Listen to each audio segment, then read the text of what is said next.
Hi అండి, నమస్తే. నేను శ్రీలత. ఈరోజు నాకు ఇష్టమైన ఒక రెసిపీతో మేము ముందుకు వచ్చాను. అదేంటంటే, మా వరంగల్లో అయితే కందగడ్డ అంటాము, కొన్ని ప్రాంతాల్లో మట్టుకు గనసగడ్డ అంటారు, ఇంకా కొంచెం విజయవాడ అటువైపు అయితేనేమో చిలకడ దుంప అంటారండి.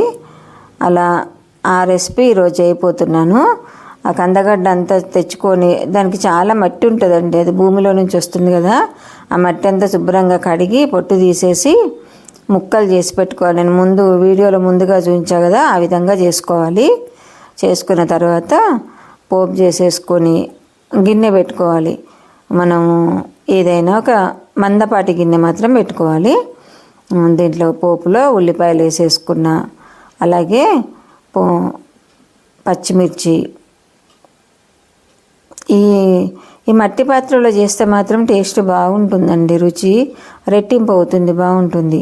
మనం గిన్నెలో చేసిన దానికును మట్టి పాత్రలో చేసిన దాని రుచి చాలా డిఫరెంట్గా ఉంటుంది. అలాగే మనం కొంచెమంతా కరివేపాకు కూడా వేసుకోవాలి.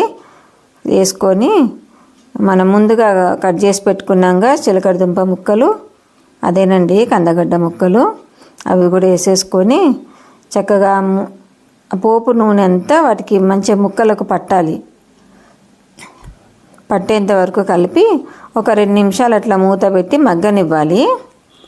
ఆ మగ్గితే ఏంటంటే, కొంచెం పోపులో మగ్గితే ఆయిల్ పసుపు అంతా దానికి మంచిగా పడుతుంది అన్నట్టు ముక్కలకు. ఒక 2 మినిట్స్ అట్లా మగ్గిద్దాము మూత పెట్టేసుకొని. ఇది చాలా ఈజీగానే చేసుకోవచ్చు. ఒక 15 మినిట్స్ పడుతుందండి ఈ రెసిపీ మొత్తం టైము, కానీ చాలా టేస్టీగా ఉంటుంది. రైస్లోకి చాలా బాగుంటుంది. చూసారా, మగ్గిపోయినాయి ముక్కలు. ఇప్పుడు దీంట్లో మనం చక్కగా ఆయిల్ అంతా పట్టేసింది ముక్కలకు. ఇప్పుడు మనం దీంట్లో చింతపండు రసము వేసుకోవాలి. మనం పులుపు తినేదాన్ని బట్టి కొంచెము పులుపు ఉంటేనే బాగుంటుంది. అలా పులుపు తినేదాన్ని పట్టుకొని మనం చింతపండు వేసుకోవాలి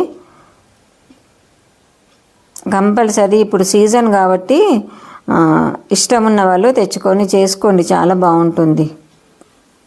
నేను కూడా ఇది ఒక 3-4 రకాలుగా చేస్తాను. నేను కూడా మధ్య మధ్యలో మీకు వీడియోలో ఇంకొక వెరైటీ మీకు చూపిస్తాను. చింతపండు పులుసు వేసుకొని మనకు సరిపడా వాటర్ కూడా వేసుకోవాలి. ఇప్పుడు దీంట్లో కొన్ని రకాల పొళ్ళు వేయాల్సి ఉంటుంది. చూడండి, ముందుగా ధనియాల పొడి వేస్తున్నాను, తర్వాత మెంతి పొడి కూడా వేస్తున్నాను. మెంతి పొడి మాత్రము ఇలాంటి పులుసు కర్రీలకు చాలా రుచినిస్తుందండి, కంపల్సరీ వేసుకోవాలి. అలాగే పల్లీ పొడి, నేను జీలకర్ర పొడి కూడా వేసానండి. జీలకర్ర పొడి కొంచెం వేయాలి. ధనియాల పొడిలో సగభాగం జీలకర్ర పొడి వేయాలండి. అలాగే పల్లీ పొడి, అలాగే నువ్వుల పొడి.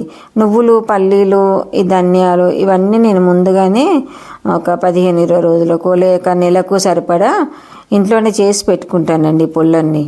మనకు వంట టైంలో ఇవన్నీ రెడీగా ఉంటే ఈజీగా అయిపోతుంది కదా. చాలా వాటిల్లో నేను పొళ్ళు వేస్తుంటాను. ఎండు కొబ్బరి పొడి కూడా నేను కొంచెం ఎక్కువగానే వాడతానండి. అలాగే సరిపడా ఉప్పు కూడా వేసుకోవాలి. ఇది చెప్పాలంటే కొంచెము మా చిన్నతనం వంట అని చెప్పొచ్చండి. అంటే ఇప్పుడు పిల్లలకు తక్కువగా తెలిసి ఉంటుంది. కొంచెం కారం కూడా వేయాలి, పులుపు బాగుంటుంది కదా. పచ్చిమిర్చి కారం ఒక్కటి సరిపోదు, కారం కూడా వేసి కాసేపు అది మరిగేలోపు మనం దీంట్లో కొంచెం శనగపిండి వాటర్లో కలిపి వేసుకోవాల్సి ఉంటుందండి. నేను అందుకే కలుపుతున్నాను. బియ్యపిండి అయినా వేసుకోవచ్చు, కానీ శనగపిండితోనే టేస్ట్ బాగుంటుంది. ఒకవేళ శనగపిండి మనకు అందుబాటులో లేకపోతే బియ్యపిండి అయినా కలిపి వేసుకోవచ్చు. మనం చిక్కదనం ఎంత కావాలనుకుంటే అంత పౌడర్ వేసుకోవచ్చు. నేనైతే ఒక స్పూన్ కలిపాను. నేను చేసే క్వాంటిటీకి ఒక 1/2 లీటర్ అంత ఉంది అది పులుసు, దాని తగ్గట్టు నేను ఒక స్పూన్ అంతా వేసాను. కొంచెం ఎక్కువ అంటే 2 స్పూన్లు కలిపేసుకోవచ్చు. చక్కగా కందగడ్డని కొంచెం సేపు ఉడకనియాలండి. ఒక 2-3 మినిట్స్ తర్వాత ఒకసారి చూద్దాం ముక్క ఎలా ఉడికిందని.